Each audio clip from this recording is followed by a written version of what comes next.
पुढची महत्त्वाची बातमी आपण पाहूयात। थोड्याच वेळात शिवाजी पार्क मैदानावर राजगर्जना सुरू होणार आहे। राज ठाकरेंची तोफ धडाडणार आहे। या मेळाव्यासाठी राज्यभरातून मनसैनिक आता दाखल झालेले आहेत। राज ठाकरेंच्या भाषणाकडे सर्वांचंच लक्ष लागलेलं आहे।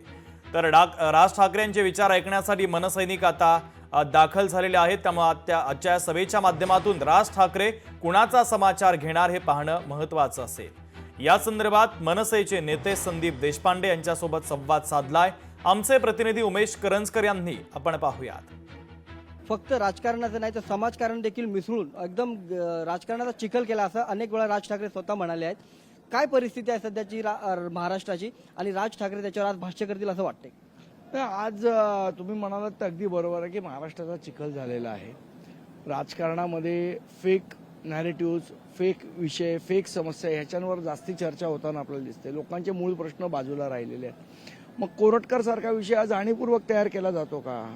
कारण आपण बघितलं तर तो जो काय फोन कॉल आहे त्याच्या आधीपर्यंत कोरटकर कोणालाच माहीत नव्हता।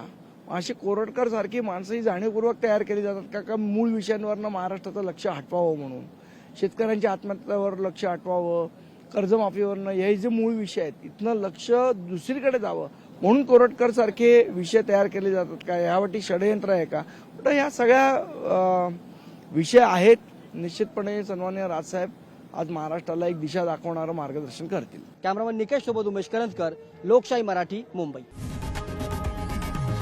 लोकशाही मराठी ऐका, पहा, जागरूक रहा।